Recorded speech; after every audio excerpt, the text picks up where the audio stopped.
Hi, this is Steph with Belladonna Dyes, and today we're going to make an 8-color spiral with a bluebird back.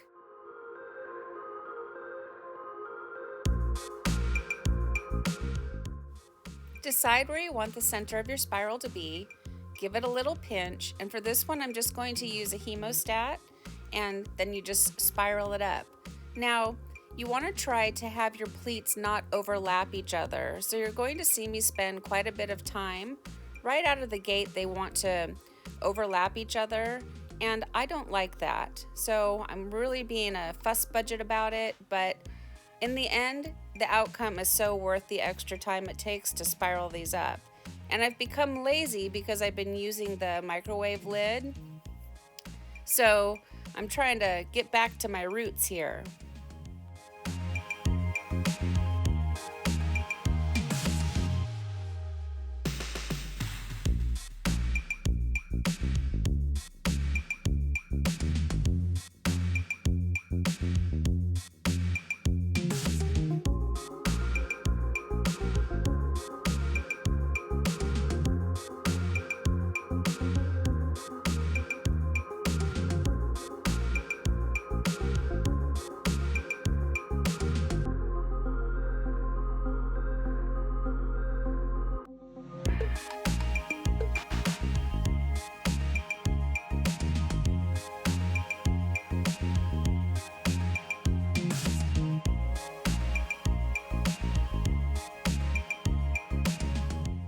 So just keep working the spiral, adding new pleats as you go. Now this is a Gildan Ultra Cotton shirt, and I've been recently using the George brand because I was making some women's shirts, and they're just softer and they're a little more lightweight for summer. These Ultra Cotton are a stiff shirt, but I'll tell you, you guys, they take the dye like a champ. They are super vibrant. What I've been noticing about the George brand shirts, they take the dye beautifully and they're very bright and vibrant, but they sort of have a little bit of a washed out look because I think they're called soft style. So that cotton has a more relaxed look to it right out of the gate. Wait till the end of this, guys. These colors on this are amazing.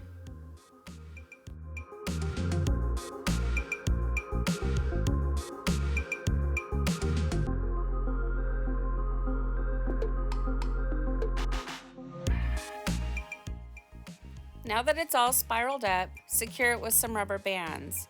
You could also use kite string. You could also use sinew. I just prefer to use the rubber bands. I just think they're quick and easy. And I do have a link for them down below in the description box. These are my favorite rubber bands. And to get them on, just watch how I do it. I slide them on the table and then I release. Now, of course, that one's going to catch right when I'm saying that, but you get the gist. And then tuck in the tails of the shirt so that you get a nice tight spiral.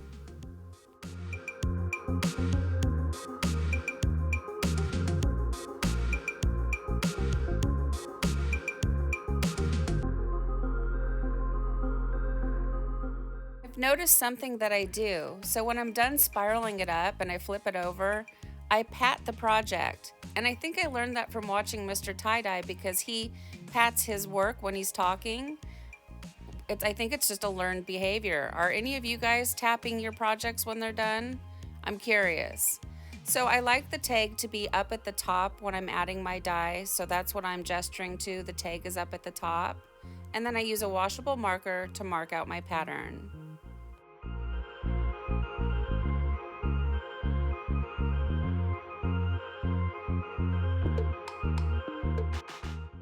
So when making a spiral, and I'm going to be using the rainbow colors, I try to have my primary colors meet at the center of the spiral.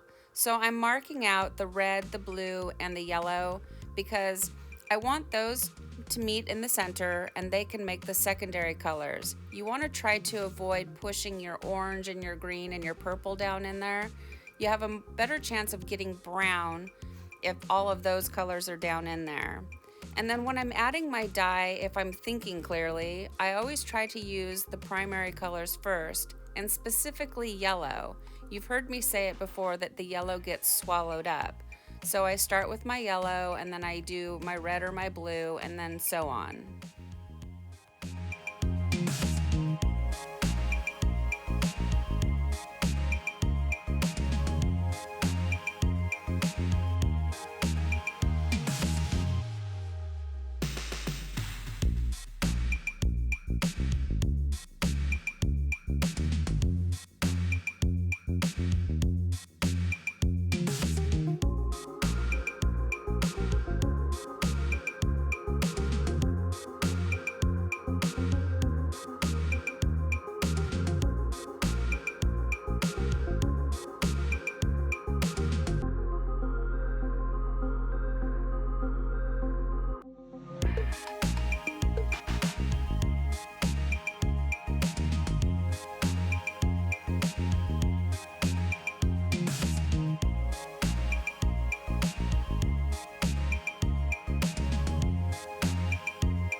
When adding a back to your shirt, you want to act quickly and diligently. You want to make sure to get a nice coating on there, but you don't want to oversaturate it.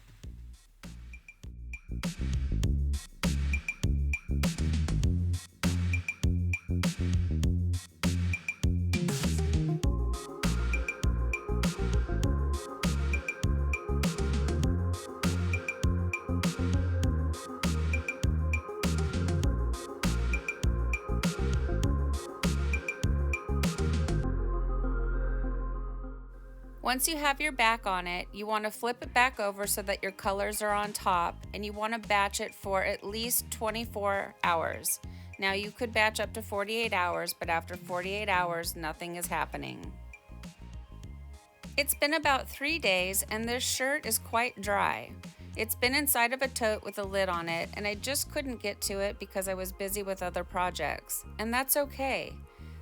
It's just going to be dry and nothing is going to be happening. It's just going to sit there and wait for me to rinse it. So now it is time to rinse it.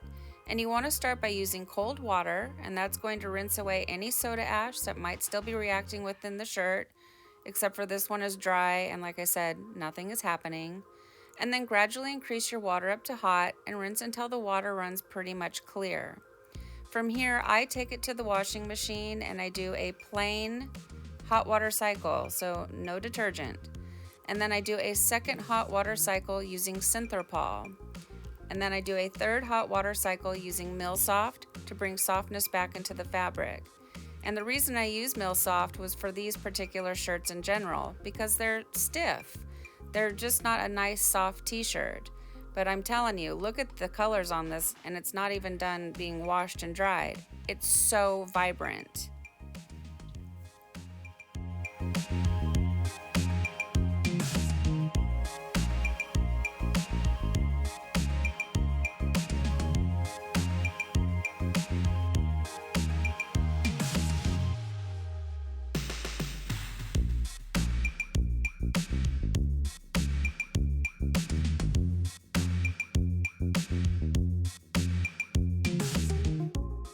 Well, here it is, guys. Here's our shirt after it's been washed and dried, and I love this shirt. It is so amazing to me.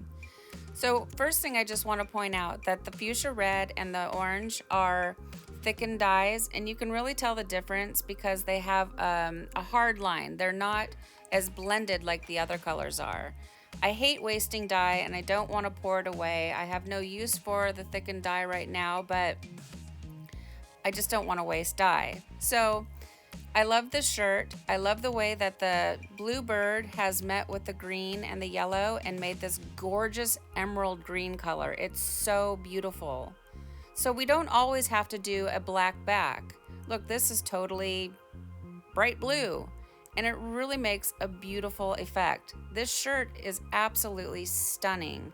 I wish I had a better camera because the pictures just do not give these shirts justice. This thing is glowing. It is so bright.